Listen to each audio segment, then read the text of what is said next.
ಮಾಡಿದುಣ್ಣೋ ಮಾರಾಯ ಅನ್ನೋ ಒಂದು ಮಾತಿದೆ. ಜೊತೆಗೆ ಕಷ್ಟಪಟ್ಟು ದುಡಿಯೋ ದುಡ್ಡೇ ನಿಲ್ಲಲ್ಲ. ಈ ರೀತಿ ಹಗರಣಗಳು ಮಾಡಿ ಸಂಪಾದನೆ ಮಾಡಿದ್ರೆ ಉಳಿಯತ್ತಾ? ಕೆಪಿಎಸ್ಸಿ ಪಶು ವೈದ್ಯಾಧಿಕಾರಿ ಹುದ್ದೆಗಳ ನೇಮಕಾತಿ ಹಗರಣ. ಕೆಪಿಎಸ್ಸಿ ಮಾಜಿ ಅಧ್ಯಕ್ಷ ಶಿವಶಂಕರಪ್ಪ ಸಾಹುಕಾರ್ ಇಡಿ ವಶಕ್ಕೆ.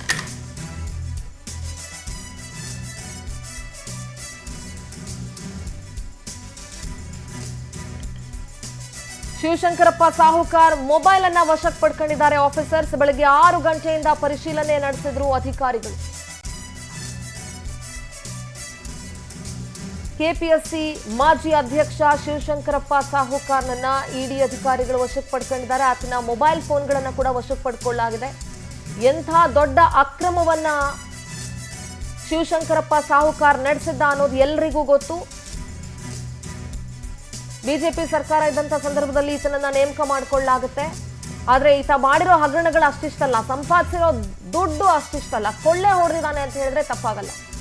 ಎಷ್ಟೋ ಜನ ಕೆಪಿಎಸ್ಸಿ ಅಭ್ಯರ್ಥಿಗಳಿರ್ತಾರಲ್ಲ, ಆಕಾಂಕ್ಷಿಗಳಿರ್ತಾರಲ್ಲ, ಅವರ ಕನಸುಗಳಿಗೆ ತಣ್ಣೀರೆರ್ಚಿರುವಂತಹ ನೀಚ. ಬೆಳಗ್ಗೆ 6 ಗಂಟೆಯಿಂದ ಪರಿಶೀಲನೆ ನಡೆಸಿದ್ರು ಅಧಿಕಾರಿಗಳು. ಸದ್ಯಕ್ಕೆ ಆತನನ್ನ ವಶಕ್ಕೆ ಪಡೆದುಕೊಳ್ಳಲಾಗಿದೆ.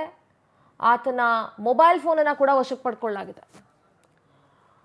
ಬೆಂಗಳೂರು ಮತ್ತು ಕಲಬುರಗಿ ನಿವಾಸ ಎರಡೂ ಕಡೆ ಕೂಡ ಏಕಕಾಲದಲ್ಲಿ ದಾಳಿಯನ್ನ ಇಡಿ ಅಧಿಕಾರಿಗಳು, ಎನ್ಫೋರ್ಸ್ಮೆಂಟ್ ಡೈರೆಕ್ಟರೇಟ್ ಅಥವಾ ಜಾರಿ ನಿರ್ದೇಶನಾಲಯ ಅಂತ ಏನ್ ಹೇಳ್ತೀವಿ, ಅದರ ಅಧಿಕಾರಿಗಳು ಏಕಕಾಲದಲ್ಲಿ ದಾಳಿಯನ್ನ ನಡೆಸಿದ್ದಾರೆ. ಒಂದು ದೊಡ್ಡ ಶಾಕ್.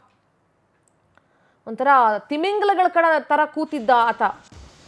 ಇಷ್ಟ ಬಂದವ್ರಿಗೆ ಸೀಟ್ಗಳನ್ನು ಕಟ್ಕೊಂಡು ತನ್ನ ಮಗಳಿಗಲ್ಲಿ ಸ್ಥಾನ ಕೊಟ್ಟು, ಸೊ ಇವೆಲ್ಲವೂ ನಡೆದಿತ್ತು. ಎಷ್ಟೋ ಜನ ಆಕಾಂಕ್ಷಿಗಳು ಪಾಪ ಒದ್ದಾಡಿ ಹೋಗಿದ್ರು. ಬೆಂಗಳೂರಿನ ನಿವಾಸದ ದೃಶ್ಯ ಮತ್ತು ಕಲಬುರಗಿ ನಿವಾಸ, ಎರಡೂ ನಿವಾಸಗಳ ದೃಶ್ಯಗಳನ್ನ ಗಮನಿಸ್ತಾ ಇದ್ದೀರಿ ನೀವೀಗ.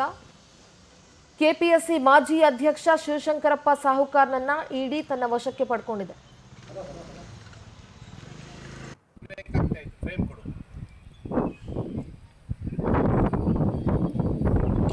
ಪ್ರತಿನಿಧಿ ವೆಂಕಟೇಶ್ ನೇರ ಸಂಪರ್ಕದಲ್ಲಿ ಜಾಯ್ನ್ ಆಗ್ತಾ ಇದ್ದಾರೆ. ವೆಂಕಟೇಶ್, ಕೆಪಿಎಸ್ಸಿ ಮಾಜಿ ಅಧ್ಯಕ್ಷ ಲಂಚಕೋರ ಶಿವಶಂಕರಪ್ಪ ಸಾಹುಕಾರ್ನನ್ನ ಇಡಿ ಅಧಿಕಾರಿಗಳು ತನ್ನ ವಶಕ್ಕೆ ಪಡ್ಕೊಂಡಿದ್ದಾರೆ. ಸದ್ಯ ಇಡಿ ರೇಡ್ ಆಗಿದೆ, ಕಲಬುರಗಿಯಲ್ಲೂ ದಾಳಿ ಆಗಿದೆ. ಸದ್ಯದ ಡೆವಲಪ್ಮೆಂಟ್ ಏನಾಗ್ತಾ ಇದೆ ವೆಂಕಟೇಶ್?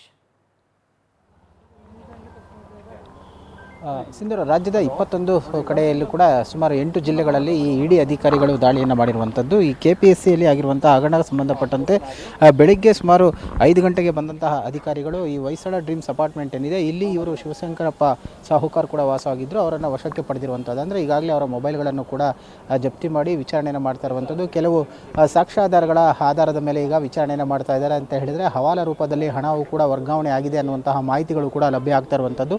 ಈ ಕೆಪಿಎಸ್ಸಿ ಗೆ ಸಂಬಂಧಪಟ್ಟಂತೆ ಏನು ಪಶು ವೈದ್ಯಾಧಿಕಾರಿಗಳ ನೇಮಕಾತಿಯಲ್ಲೂ ಕೂಡ ಈ ಅಭ್ಯರ್ಥಿಗಳಿಂದ 70 ರಿಂದ 80 ಲಕ್ಷ ರೂಪಾಯಿ ಹಣವನ್ನು ಕೂಡ ಪಡೆದುಕೊಂಡಿದ್ದಂಥ ಆರೋಪ ಕೇಳಿಬಂದಿತ್ತು. ಅದಕ್ಕೆ ಸಂಬಂಧಪಟ್ಟಂತೆ ಸಾಕ್ಷ್ಯಾಧಾರವಾಗಿ ಆಡಿಯೋಗಳು ಕೂಡ ಸಿಕ್ಕಿತ್ತು. OMR ಶೀಟನ್ನು ತಿದ್ದುಪಡಿ ಮಾಡಿರುವಂತಹ ಆರೋಪ ಕೂಡ ಕೇಳಿಬಂದಿತ್ತು. ಸೊ ಈ ಸುಮಾರು ಈ ಕೇಸ್ಗೆ ಸಂಬಂಧಪಟ್ಟಂತೆ 4 ಕಡೆ FIR ಕೂಡ ದಾಖಲಾಗಿತ್ತು. ಇದರ ಜೊತೆಗೆ ತಮ್ಮ ಮಗಳಿಗೆ ಒಂದು ಅಕ್ರಮವಾಗಿ ಒಂದು ಹುದ್ದೆಗೂ ಕೂಡ ನೇಮಕಾತಿ ಸಂದರ್ಭಕ್ಕೆ ಸಂಬಂಧಪಟ್ಟಂತೆ ಆದಾಯ ಪ್ರಮಾಣ ಪತ್ರದಲ್ಲೂ ಕೂಡ ಇವರ ಒಂದು ಹೆಸರು ಕೇಳಿ ಬಂದಿತ್ತು. ಅದಕ್ಕೆ ಸಂಬಂಧಪಟ್ಟಂತೆ ಒಂದು FIR ಕೂಡ ದಾಖಲಾಗುತ್ತೆ. ತನಿಖೆಯನ್ನು ಕೂಡ ಮಾಡಿದ್ರು. ಅದನ್ನು ಅಮಾನತು ಕೂಡ ಮಾಡಿ ಆದೇಶವನ್ನು ಹೊರಡಿಸಿತ್ತು ಸರ್ಕಾರ. ಈ ಅಮಾನತನ್ನು ಪ್ರಶ್ನೆ ಮಾಡಿ ಅವರು ಹೈಕೋರ್ಟ್ ಮೆಟ್ಲನ್ನು ಕೂಡ ಹೇಳಿದರು.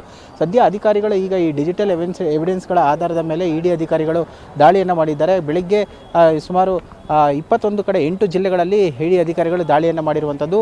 ಅವರು ಮಧ್ಯವರ್ತಿಗಳು ಸೇರಿದಂತೆ ಅವರ ಸಂಬಂಧಿಕರು ಹಾಗೂ ಈ ಒಂದು ಕೃತ್ಯದಲ್ಲಿ ಭಾಗಿಯಾಗಿರುವಂತಹ ಎಲ್ಲ ಆರೋಪಿಗಳೇನಿದ್ದಾರೆ ಅವರ ಮನೆಗಳು ಮತ್ತು ಕಚೇರಿಗಳ ಮೇಲೆ ದಾಳಿಯನ್ನು ಮಾಡಿ ಈಗ ಪರಿಶೀಲನೆ ಕಾರ್ಯವನ್ನು ಮುಂದುವರಿಸಿರುವಂಥದ್ದು. ಅವರ ಬ್ಯಾಂಕ್ ಬ್ಯಾಲೆನ್ಸ್ ಸೇರಿದಂತೆ ಅವರ ಕುಟುಂಬಸ್ಥರು ನಡೆಸಿರುವಂಥ ಈ ಅಕೌಂಟ್ಗಳ ವಹಿವಾಟು ಏನಿದೆ ಅದನ್ನು ಕೂಡ ಈಗ ಪರಿಶೀಲನೆ ಮಾಡುವಂತಹ ಕಾರ್ಯವನ್ನು ಮಾಡ್ತಾ ಇದ್ದಾರೆ. ಸದ್ಯ ಈಗ ಅವರ ನಿವಾಸದಲ್ಲೇ ವಶಕ್ಕೆ ಪಡೆದು ವಿಚಾರಣೆ ಮಾಡ್ತಾ ಇರುವಂಥದ್ದು. ಈ ಡಿಜಿಟಲ್ ಎವಿಡೆನ್ಸ್ಗಳನ್ನು ಕೂಡ ಮುಂದಿಟ್ಟು ಅವರು ಪ್ರಶ್ನೆಗಳನ್ನು ಕೇಳ್ತಾ ಇದ್ದಾರೆ.